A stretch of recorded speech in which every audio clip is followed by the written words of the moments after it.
Merci, Monsieur le Ministre. Nous en venons donc aux questions, commençons par le groupe radical républicain, démocrate et progressiste. Et la parole est à Monsieur Joël Giraud. Merci, Monsieur le Président. Monsieur le Ministre, permettez-moi de revenir sur la situation des travailleurs détachés. Né d'une directive européenne de 1996, on l'a rappelé, le principe des travailleurs détachés permet à des salariés d'États membres de l'Union de travailler dans un autre État de l'Union à titre temporaire et de bénéficier d'un socle de droits fondamentaux dans leur pays d'accueil, dont le salaire minimum. Mais dans le même temps, ils continuent, ainsi que leurs employeurs, à payer les cotisations sociales dans leur pays d'origine. Cependant, des abus ont été constatés. Beaucoup de ces travailleurs sont employés à des salaires moins élevés que ce qui se pratique dans leur pays d'accueil.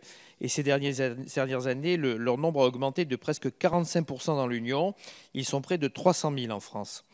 Le rapport dont nous discutons propose notamment de mettre en œuvre une prise en charge de l'assurance chômage par l'État de dernier emploi, l'État en fait où le travailleur a cotisé, et non par l'état de la demande, et pour une période non plus de 3 mois maximum, selon la législation en vigueur, mais plus longue de minimum 6 mois.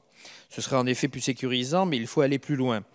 Les travailleurs détachés doivent pouvoir bénéficier de conditions de vie et de travail décentes et d'une rémunération équivalente à celle des travailleurs du pays d'accueil.